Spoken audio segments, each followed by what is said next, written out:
25-year-old Caroline Ellis works as a caregiver, tending to elderly individuals. The girl takes the demise of each patient hard, although she should have grown accustomed to it by now. Many elderly people end up abandoned by their families and are left entirely alone. Even after their passing, no one comes to claim their belongings. One day while on the bus, Caroline saw an advertisement in the newspaper for a live-in caregiver position. Caroline was intrigued by this because she wanted to change her life. That evening, Caroline met her friend Jill at a bar and shared her plans to change jobs. Caroline feels that it's her duty to help people. Additionally, this job will enable her to pay for nursing school. Tonight Caroline was having fun, anticipating a new life away from the city. Soon she was on her way, constantly checking the map. There are many swamps in this area.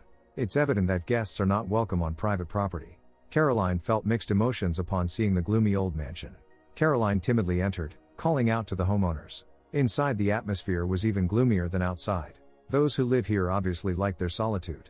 In the garden, Caroline saw the homeowners. She met Luke Marshall, the lawyer of the Devereaux couple. He explained that doctors give Ben no more than a month to live. His devoted wife Violet cares for him, but it is difficult for her to cope without the help of a caregiver. Luke introduced Caroline to Violet, who made it clear that she was not pleased with the presence of a stranger in the house. Luke told Caroline that about a month ago, Ben suffered a stroke, which left him paralyzed. Caroline said hello to the patient. Meanwhile, Violet continued to express her dissatisfaction. In her opinion, if Caroline is not local, she won't be able to understand their home. Learning that the previous caregiver ran away from the Devereaux, Caroline was about to leave as well. She has no intention of helping those who refuse to accept her help. Luke began persuading Caroline to stay, saying that Violet, who loves her husband more than life itself, finds it very hard to come to terms with the fact that he will soon be gone. Eventually, pity got the better of Caroline, and she agreed. In hometown New Orleans, Jill helped her friend pack. Caroline promised to come for the weekend. Hugging her friend, Jill said the father would be proud of her. At the gas station near the Devereaux house, Caroline realized that in these southern parts, people still adhere to traditions and believe in evil spirits. After paying for the gas, Caroline hurried to get away from here. Returning to the Devereaux mansion, Caroline unpacked her things and settled into her new surroundings. Then Caroline decided to visit Ben in his room. The old man seemed to want to tell her something. Suddenly Ben grabbed Caroline's hand, causing her to panic. They were interrupted by Violet, who brought pills for her husband. Violet explained that he sometimes has seizures. She also explained how to properly care for him. Violet doesn't trust anyone with household chores, doing everything herself. Caroline asked how long they had been living here. Violet said they moved into this house in 1962. Before them, Martin and Grace, brother and sister, lived here. Caroline was surprised that Violet keeps their photos. Violet replied that she respects the past of this house.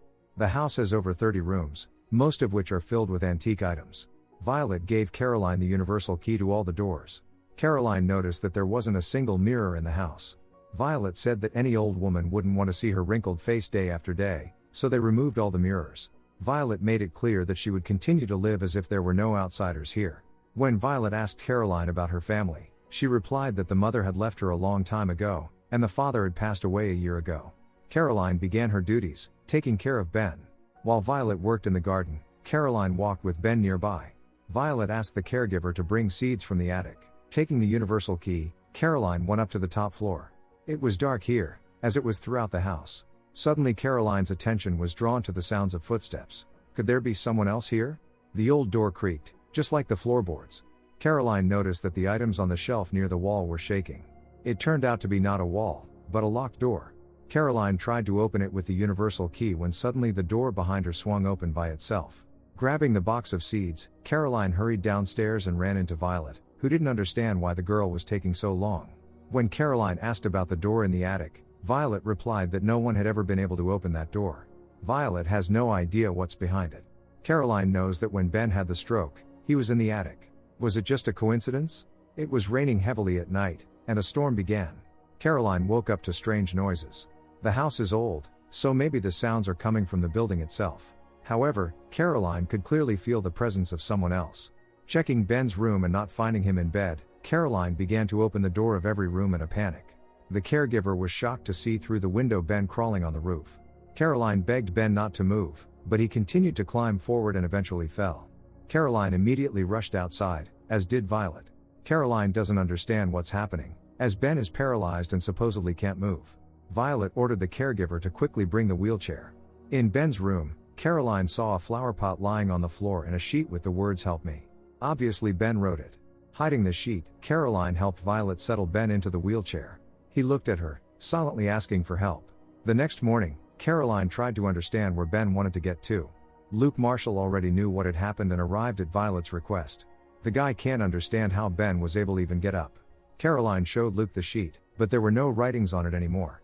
Caroline herself doesn't understand what exactly she saw.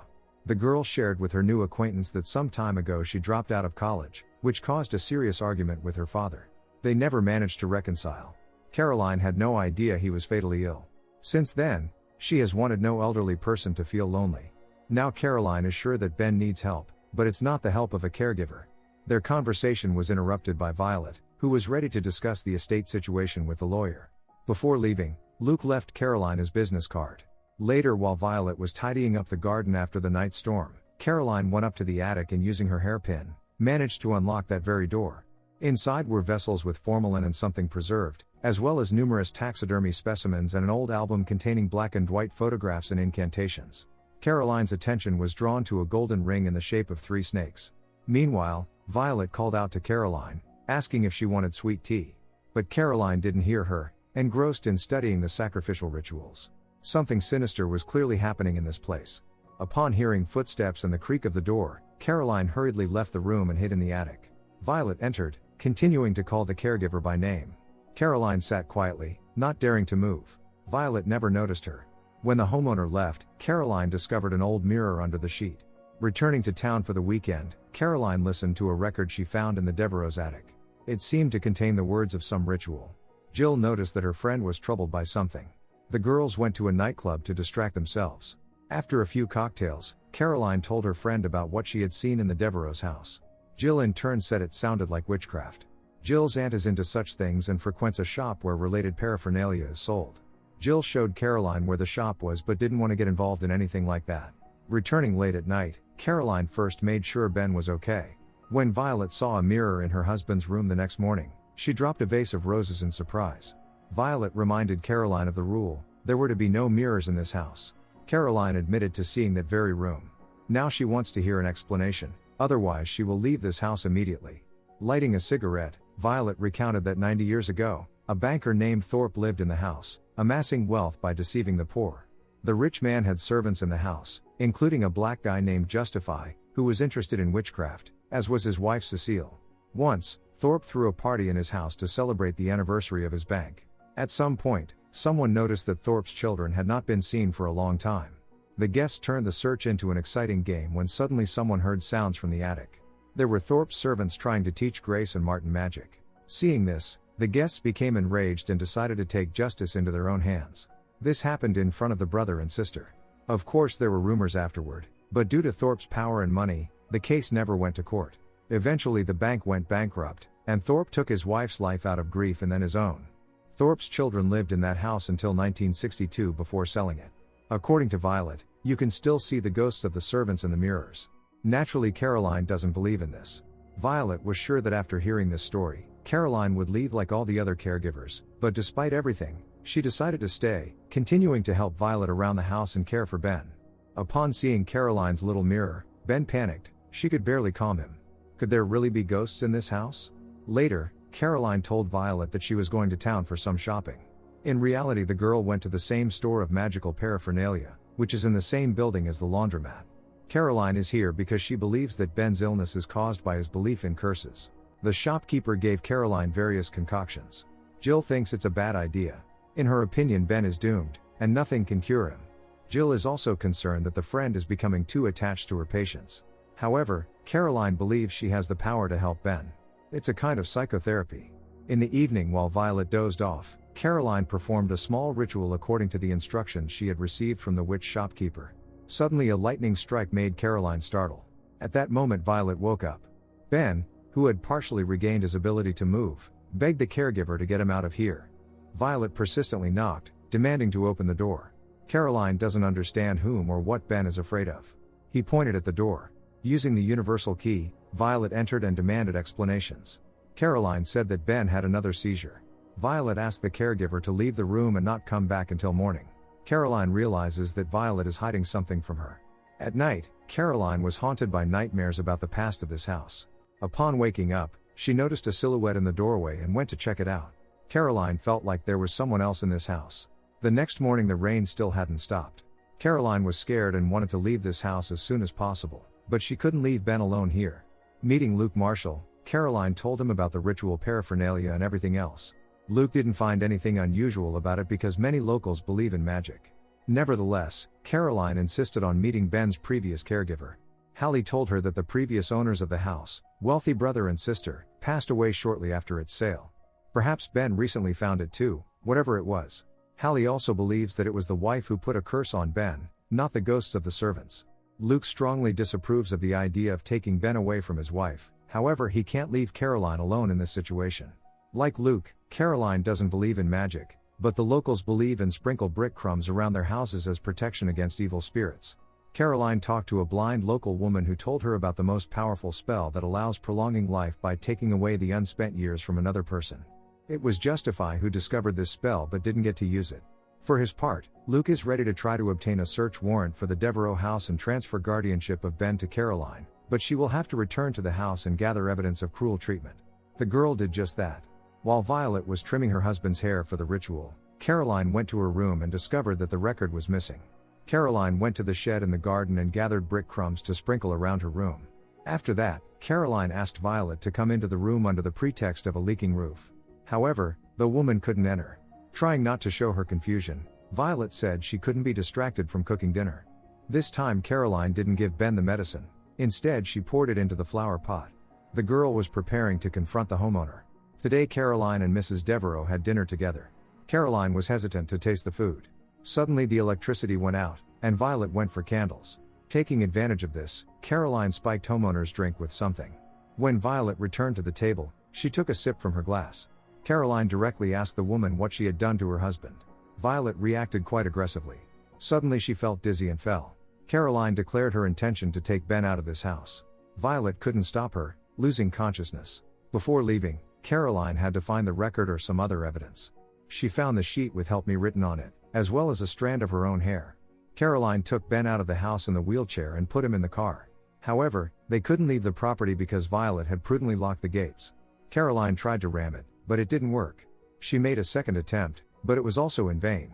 Meanwhile, Violet regained consciousness and took a rifle. Caroline hid Ben in the shed and promised to bring help. Now Caroline had to get out at any cost. Seeing Violet with the rifle, she ran away. Violet said she wouldn't let anyone take Ben out of this house. Caroline kept running. Seeing a boat, she thought it was her chance to escape. Violet fired, but by that time Caroline had sailed far enough. Once in town, the first thing Caroline did was to go to Luke and told him everything. Now they had to go back for Ben.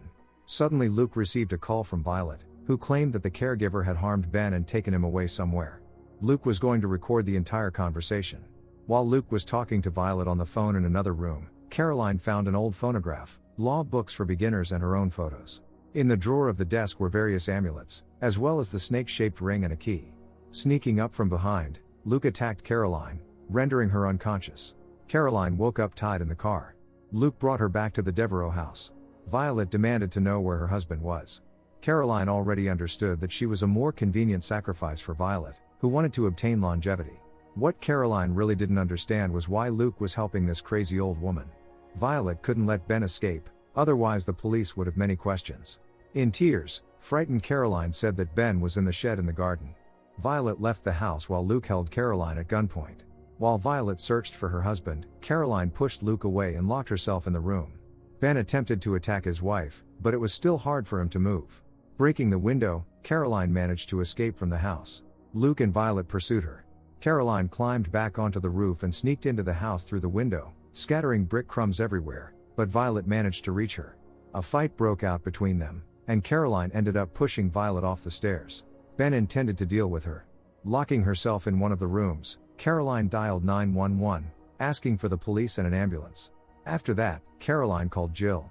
Despite her injuries, Violet managed to cut the phone line. Caroline ran to the attic, where everything was ready for the ritual.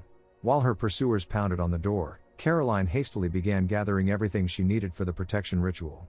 Breaking down the door, Violet crawled towards Caroline. The protective circle would prevent the sorcerers from touching Caroline, but outside of it, she wouldn't be safe. Caroline tried to convince herself that she didn't believe in magic, but it was too late. In the mirror, she saw the ghosts of the brother and sister.